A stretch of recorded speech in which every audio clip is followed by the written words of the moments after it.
Regresamos aquí a Prohibido Callarse. Tenemos con nosotros a Wilfredo Ruiz, el doctor Wilfredo Ruiz, abogado, capellán del Ejército de los Estados Unidos, capellán islámico del Ejército de los Estados Unidos, analista de asuntos nacionales e internacionales, y está con nosotros el profesor Daniel Álvarez. Tú habías dicho algunas cosas que me parece que vale la pena que Wilfredo tenga la oportunidad de responderlas porque son bastante serias, ¿no? Sobre todo de que esto es una interpretación de la corriente más ortodoxa del Islam, pero no es una desviación total del Islam, es lo que tú terminas diciendo. Bueno, Hanbal y Ibn Taymiyyah son las fuentes que más cita la gente de Al-Qaeda, por ejemplo. Si tú miras los clérigos asociados con la ideología de Al-Qaeda... Y un teólogo reconocido dentro del Islam. Bueno, ese es el problema, que muchos creen que Ibn Taymiyyah no debe ser reconocido. Como teólogo. Como teólogo, correctamente. Ok, adelante. Definitivamente hay versiones ortodoxas que se practican del Islam. Y esas versiones ortodoxas, más que abrazar violencia, más que abrazar terrorismo, lo que proponen, y yo no soy de esas vertientes, lo que proponen es una mayor intolerancia respecto a las otras religiones que no sean el Islam.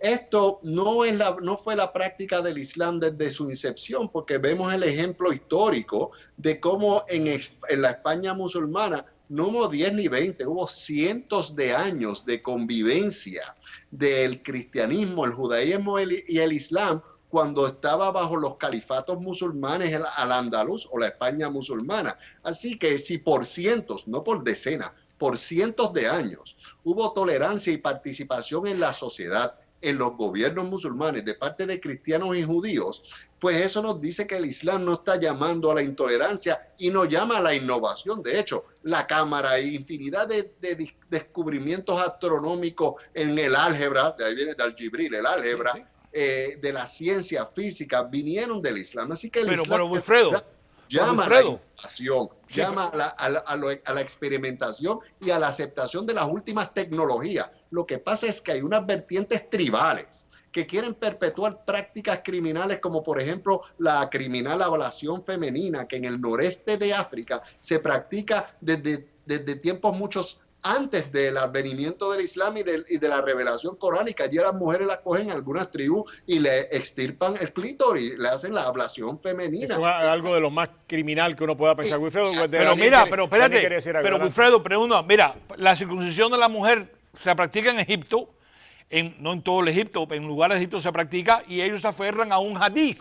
No. El hadith que la tradición del profeta. Es uno nada más. La hadith es la interpretación. Es una interpretación. No hay ningún verso coránico ni ejemplo de que el profeta hubiese condonado la ablación femenina. Eso totalmente es tolerante. Estoy totalmente de acuerdo contigo. Pero mira, no hay base islámica en la ablación femenina.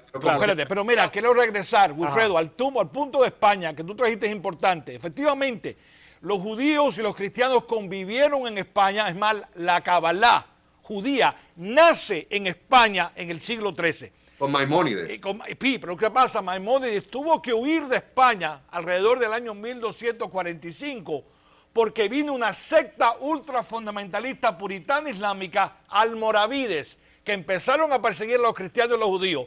Pero es interesante, ¿a dónde huye el gran Rambam, es decir, Maimónides? No va a Europa cristiana, va a buscar refugio en el sultán de Egipto, donde los moderados musulmanes sí vivían. En otras palabras...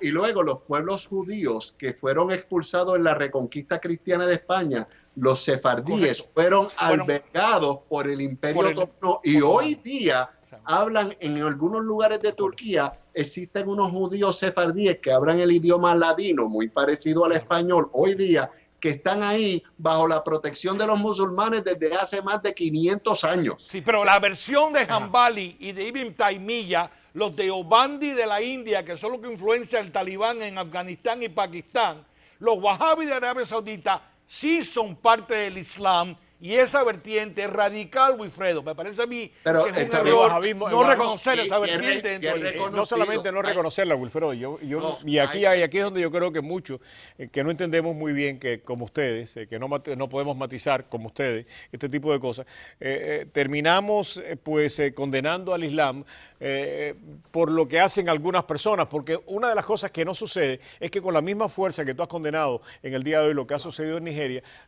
no hemos escuchado ese clamor del mundo islámico con la suficiente fuerza.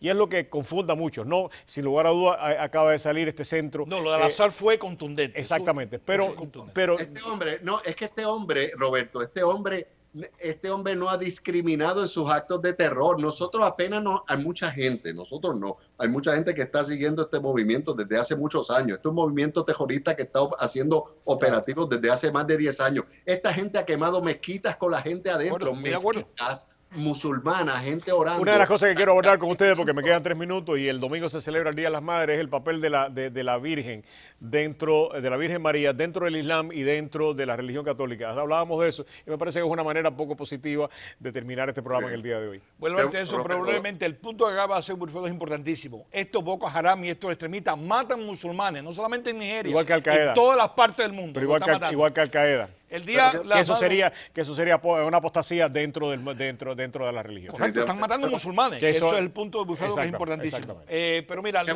qué bonito, Roberto, que quieras cerrar con este tema. Un tema muy bonito. Hay un capítulo del Corán que se llama la Sura Maryam, que está dedicada a la Virgen María. Dicho sea de paso, y curiosamente, la Virgen María se menciona más en el Corán que en la Biblia. Y así de importante y relevante la figura de la Virgen María. De hecho, uno de los nombres de Jesús que tiene en el Corán, Jesús se llama el Mesías, la palabra de Dios, el Espíritu de Dios, y el otro nombre de Jesús que se le da en el Corán es Jesús, el Hijo de María. Y eso, y así de mucho, y la versión de la visitación del ángel Gabriel, en la que concibió a Jesús por obra y gracia de un milagro del Creador.